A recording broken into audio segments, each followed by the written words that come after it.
সকলোকে সাংবাদিক বন্ধুসকল আৰু আপোনালোকৰ মাজেদি চাই থকা সকলো অসমবাসী ৰাইজলৈ দৌল পূৰ্ণিমা তথা হোলীৰ এটা শুভকামনা থাকিল সকলোলৈ। মই বিপ্ৰদীপ তালুকদাৰ, কোকৰাঝাৰ জিলা কংগ্ৰেছৰ প্ৰশাসনিক সাধাৰণ সম্পাদক তথা কোকৰাঝাৰ বিধানসভাৰ LDM কোঅৰ্ডিনেটৰ হিচাপে সকলোলৈ মই দৌল যাত্ৰাৰ শুভকামনা যাচিলোঁ আৰু সকলোলৈ হেপী হোলী। আৰু আজি প্ৰেছ কনফাৰেন্সত মূল উদ্দেশ্যটো হ'ল যি আমি আগন্তুক দিনত আমাৰ কংগ্ৰেছৰ কি কাৰ্যসূচীবোৰ হৈ আছে, যি আপোনালোকে জানে যে আমাৰ লোকসভা নিৰ্বাচন চমু চাপি আহিছে, তো সেই হিচাপে আমি কি কামবোৰ কৰিম ইয়াৰ কাৰণে আজি মেইনলি আমাৰ প্ৰেছত বহাব।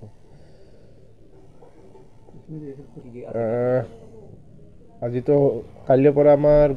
গোসাইগাঁও বিধানসভা সমষ্টি হিচাপে আমাৰ যিটো ষ্ট্ৰেটেজি হিচাপে আমি ঘৰে ঘৰে কংগ্ৰেছ কাৰ্যসূচী লৈছোঁ। তাৰ উদ্বোধনী হিচাপে প্ৰথম দিন আমাৰ লগত আমাৰ প্ৰাৰ্থীও থাকিব। আমি ঘৰে ঘৰে কংগ্ৰেছ কাৰ্যসূচী আমি মানুহৰ ঘৰে ঘৰে যাই কংগ্ৰেছৰ যিটো এজেণ্ডা হয়, কংগ্ৰেছৰ যিটো প্ৰতিশ্ৰুতি হয়,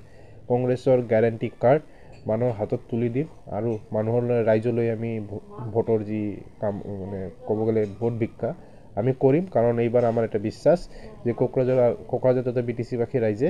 এইবাৰ কংগ্ৰেছক বিপুল ভোটত জয়ী কৰিব। কাৰণ যিটো মানুহৰ যিটো ৰেছপন্স আমি পাই আছোঁ আজি তাৰিখত, এয়া অতুলনীয় আৰু এইবাৰ কংগ্ৰেছৰ জয়ীটো নিশ্চিত। চ' সেই হিচাপে আমি এটা কাৰ্যসূচী লৈছোঁ। অহাকালিৰ পৰা আমি ঘৰে ঘৰে কংগ্ৰেছ এখন কাৰ্যসূচী হাতত লোৱা হৈছে। এইটো এটা দীৰ্ঘদিনীয়া কাৰ্যসূচী, একদিনৰ নহয়। অহাকালি আমি চৰাইবিল ব্লকৰ পৰা আৰম্ভণি দিছোঁ। চৰাইবিল ব্লকৰ পদ্মবিল মণ্ডল সমিতিৰ পৰা আমি আৰম্ভণিটো দিম আৰু এই কাৰ্যসূচীটো আগন্তুক কেইদিনমানলৈকে চলি থাকিব। গোটেই গোসাইগাঁও বিধানসভা সমষ্টিখন আমি কাভাৰেজ কৰিম। ছেইম ৱে আনবোৰ যিবোৰ বিধানসভা সমষ্টিত আছে তাতো একেদৰে উদ্যোক্তা হিচাপে বেলেগ বেলেগে আমাৰ এই কাৰ্যসূচীবোৰ লোৱা হ'ব। ইয়াৰ আৰম্ভণিটো আমি গোসাইগাঁও বিধানসভাৰ পৰা দি আছোঁ। মেইন ইছ্যু, আমি যিহেতু এটা নেশ্যনেলিষ্ট পলিটিকেল দল, আমাৰ এটা মেনিফেষ্টো আছে। আপোনালোকে যদি আমাৰ মেনিফেষ্টোখন চায়, ৰাহুল গান্ধী ডাঙৰ এটা এজেণ্ডা আছিলে যে অসমৰ OBC সমাজৰ কাৰণে যিটো ৰিপ্ৰেজেণ্টেশ্যন, অসমৰ মাইনৰিটি সমাজৰ কাৰণে, অসমৰ SC সমাজৰ কাৰণে তথা নাৰীৰ কাৰণে, যুৱৰ কাৰণে যিবোৰ আমাৰ এজেণ্ডা আছে, আমাৰ এইবাৰ আপোনালোকে জানে যে কংগ্ৰেছ চৰকাৰ আহিলে চাগে ইয়াৰ ভাৰতবৰ্ষৰ বিষয়ত ইতিহাস হ'ব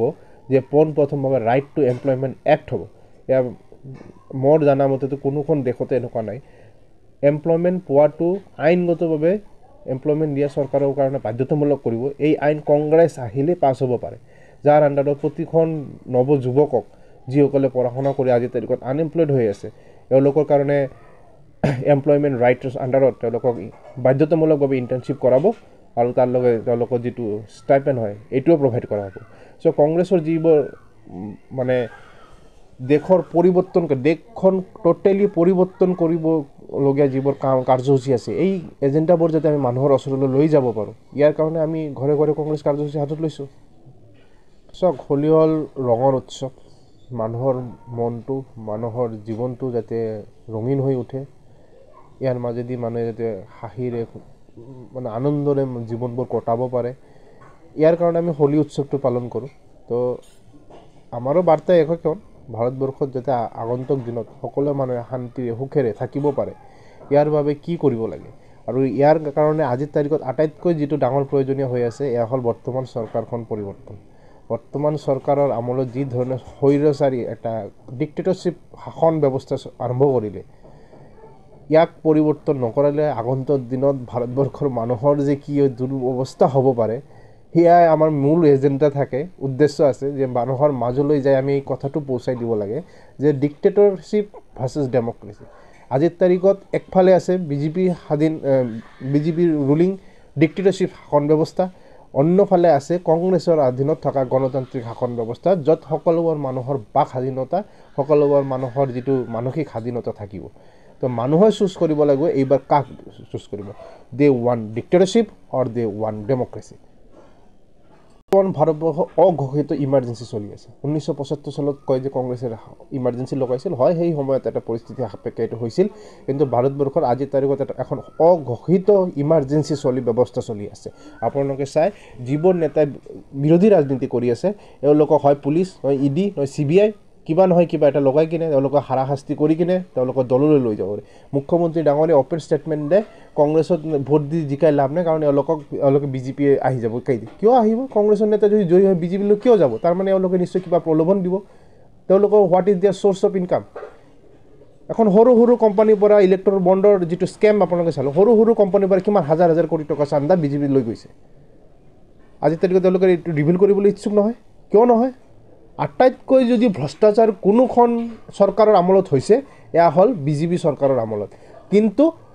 দুখৰ বিষয় যে আজিৰ তাৰিখত নাতো মিডিয়াই আমাক যিবোৰ মেইন ষ্ট্ৰীম মিডিয়া টিভিত চালে আমাৰ চাব লাগিছিলে এই মিডিয়াই আজিৰ তাৰিখত এই খবৰবোৰ নেদেখায় মিডিয়াই আজিৰ তাৰিখত দেশৰ চৰকাৰৰ গুণগান কৰোঁতে ব্যস্ত হৈ থাকে তো মানুহৰ মাজলৈ বাৰ্তাবোৰ যোৱাটো বৰ টান হৈ পৰিছে কিন্তু আমাৰ যিটো প্ৰচেষ্টা এইটো চলিয়ে থাকিব যেদিনালৈকে আমি ছাকচেছফুল নহ'ম সেইদিনালৈকে আমি আমাৰ প্ৰচেষ্টা চলাই থাকিম নিজৰ মিডিয়া চেনেল চলাই আছে আজিৰ তাৰিখত চাওক যিসকল ইণ্ডিপেণ্ডেণ্ট মিডিয়া হাউচ চলায় পৰ্টেল হওক বা ইউটিউবাৰ হওক এওঁলোকৰ ভিউজখিনি কিমান যায় আৰু মেইন ষ্ট্ৰীম মিডিয়াৰ ভিউজখিনি কিমান যায় যিসকলে টিভিত আহি টেলিকাষ্ট কৰে তো কাৰণটো কি কাৰণটো মানুহে লাহে লাহেকৈ উপলব্ধি কৰিছে যে আজিৰ তাৰিখত মিডিয়াত আৰু খবৰৰ নামত চৰকাৰৰ গুণগানটোহে সাজাই কিনে মানুহৰ ওচৰত তুলি দিয়া হয়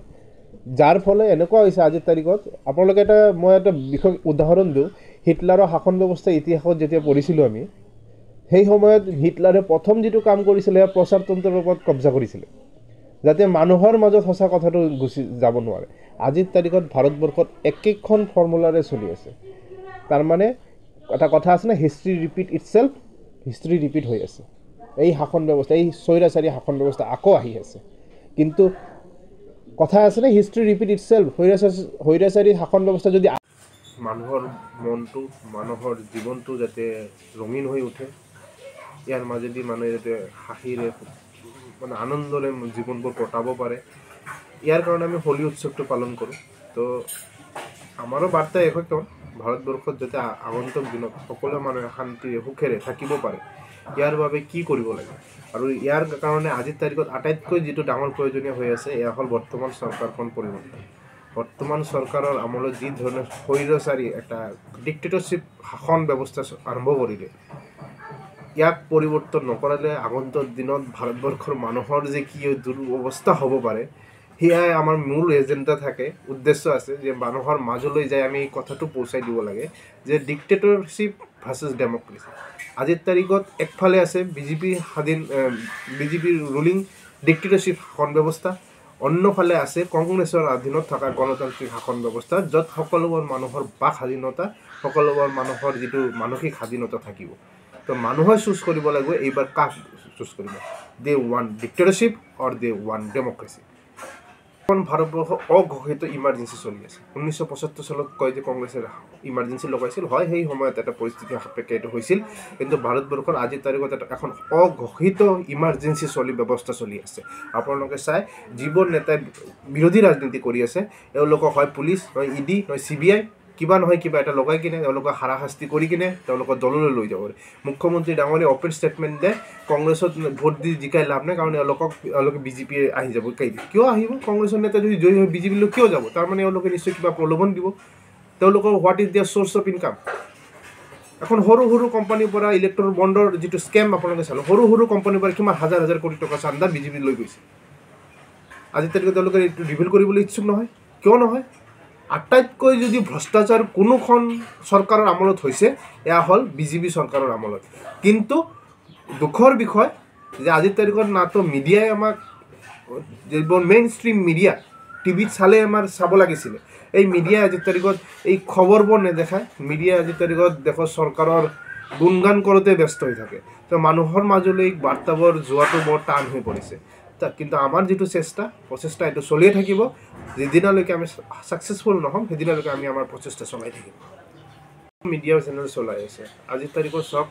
যিসকল ইণ্ডিপেণ্ডেণ্ট মিডিয়া হাউচ চলায় পৰ্টেল হওক বা ইউটিউবাৰ হওক এওঁলোকৰ ভিউজখিনি কিমান যায় আৰু মেইন ষ্ট্ৰীম মিডিয়াৰ ভিউজখিনি কিমান যায় যিসকলে টিভিত আহি টেলিকাষ্ট কৰে তো কাৰণটো কি কাৰণটো মানুহে লাহে লাহেকৈ উপলব্ধি কৰিছে যে আজিৰ তাৰিখত মিডিয়াত আৰু খবৰৰ নামত চৰকাৰৰ গুণগানটোহে সাজাই কিনে মানুহৰ ওচৰত তুলি দিয়া হয় যাৰ ফলে এনেকুৱা হৈছে আজিৰ তাৰিখত আপোনালোকে মই এটা বিশেষ উদাহৰণ দিওঁ হিটলাৰৰ শাসন ব্যৱস্থা ইতিহাসত যেতিয়া পঢ়িছিলোঁ আমি সেই সময়ত হিটলাৰে প্ৰথম যিটো কাম কৰিছিলে প্ৰচাৰতন্ত্ৰৰ ওপৰত কব্জা কৰিছিলে যাতে মানুহৰ মাজত সঁচা কথাটো গুচি যাব নোৱাৰে আজিৰ তাৰিখত ভাৰতবৰ্ষত একেখন ফৰ্মুলাৰে চলি আছে তাৰমানে এটা কথা আছে না হিষ্ট্ৰী ৰিপিট ইটছেল্ফ হিষ্ট্ৰী ৰিপিট হৈ আছে এই স্বৈৰাচাৰী শাসন ব্যৱস্থা আকৌ আহি আছে কিন্তু কথা আছে না হিষ্ট্ৰী ৰিপিট ইটছেল্ফ স্বৈৰাচাৰী শাসন ব্যৱস্থা যদি আহি আছে ই গুচিও যাব আৰু ইয়াৰ বাবে কংগ্ৰেছে যুঁজ দি আছে আমি কংগ্ৰেছ দলে ইয়াত যুঁজ তাৰিখত কংগ্ৰেছৰ প্ৰতিদ্বন্দ্বিতা ক'বলৈ গ'লে BPF যি ধৰণৰ প্ৰচাৰ অভিযান চলাইছে আৰু BPFৰ প্ৰতি এটা চিম্পথি মানুহৰ আছে কাৰণ BPF আজিৰ তাৰিখত এইখন মৰুভূমিত বিৰোধী ৰাজনীতি কৰি আছে কাৰণ চৰকাৰৰ অৱস্থা ভাল নহয় চৰকাৰ শাসক পক্ষৰ যি কেণ্ডিডেট UPPLৰ পৰা মই 3 নম্বৰতো যদি আহি যায় মই ক'ম যে বহুত ডাঙৰ কথা কম্পিটিশ্যন ইয়াতে BPF আৰু কংগ্ৰেছৰে হ'ব কিন্তু যদিও নিৰ্বাচন দিল্লী কেন্দ্ৰিক নিৰ্বাচনটো আপোনালোকে মিলাই ল'ব ভোট এইবাৰ কংগ্ৰেছলৈ আহিব কংগ্ৰেছৰ যি প্ৰাৰ্থী গৰ্জন মুছাৰী ডাঙৰীয়া তেখেতক আমি বিপুল ভোটত ইয়াৰ পৰা জয়ী কৰাই দিল্লীলৈ পঠিয়াম ধুনীয়া কাৰ্যসূচী একদিনৰ নহয় অহাকালি আমি চৰাইবিল ব্লকৰ পৰা আৰম্ভণি দিছোঁ চৰাইবিল ব্লকৰ পদ্মবিল মণ্ডল সমিতিৰ পৰা আমি আৰম্ভণিটো দিম আৰু এই কাৰ্যসূচীটো আগন্তুক কেইদিনমানলৈকে চলি থাকিব গোটেই গোসাইগাঁও বিধানসভা সমষ্টিখন আমি কাভাৰেজ কৰিম ছেম ৱে আনবোৰ যিবোৰ বিধানসভা সমষ্টিত আছে তাতো একেদৰে উদ্যোক্তা হিচাপে বেলেগে আমাৰ এই কাৰ্যসূচীবোৰ লোৱা হ'ব ইয়াৰ আৰম্ভণিটো আমি গোসাইগাঁও বিধানসভাৰ পৰা দি আছোঁ মেইন ইছ্যু আমি যেহেতু এটা নেশ্যনেলিষ্ট পলিটিকেল দল আমাৰ এটা মেনিফেষ্টো আছে আপোনালোকে যদি আমাৰ মেনিফেষ্টোখন চায় ৰাহুল গান্ধী ডাঙৰ এটা এজেণ্ডা আছিলে যে অসমৰ OBC সমাজৰ কাৰণে যিটো ৰিপ্ৰেজেণ্টেশ্যন অসমৰ মাইনৰিটি সমাজৰ কাৰণে অসমৰ SC সমাজৰ কাৰণে তথা নাৰীৰ কাৰণে যুৱৰ কাৰণে যিবোৰ আমাৰ এজেণ্ডা আছে আমাৰ এইবাৰ আপোনালোকে জানে যে কংগ্ৰেছ চৰকাৰ আহিলে চাগে ইয়াৰ ভাৰতবৰ্ষৰ বিগত ইতিহাস হ'ব যে পোনপ্ৰথমভাৱে ৰাইট টু এমপ্লয়মেণ্ট এক্ট হ'ব ইয়াৰ মোৰ জানা মতেতো কোনোখন দেশতে এনেকুৱা নাই এমপ্লয়মেণ্ট পোৱাটো আইনগতভাৱে এমপ্লয়মেণ্ট দিয়া চৰকাৰৰ কাৰণে বাধ্যতামূলক কৰিব এই আইন কংগ্ৰেছ আহিলে পাছ হ'ব পাৰে যাৰ আণ্ডাৰত প্ৰতিখন নৱযুৱকক যিসকলে পঢ়া শুনা কৰি আজিৰ তাৰিখত আনএমপ্লয়ড হৈ আছে তেওঁলোকৰ কাৰণে এমপ্লয়মেণ্ট ৰাইটছৰ আণ্ডাৰত তেওঁলোকক বাধ্যতামূলকভাৱে ইণ্টাৰ্ণশ্বিপ কৰাব আৰু তাৰ লগে তেওঁলোকৰ যিটো ষ্টাইপেণ্ড হয় এইটোও প্ৰভাইড কৰা হ'ব চ' কংগ্ৰেছৰ যিবোৰ মানে দেশখন টোটেলি পৰিৱৰ্তন কৰিবলগীয়া যিবোৰ কাৰ্যসূচী আছে এই এজেণ্ডাবোৰ যাতে আমি মানুহৰ ওচৰলৈ লৈ যাব পাৰোঁ ইয়াৰ কাৰণে আমি ঘৰে ঘৰে কংগ্ৰেছ কাৰ্যসূচী হাতত লৈছোঁ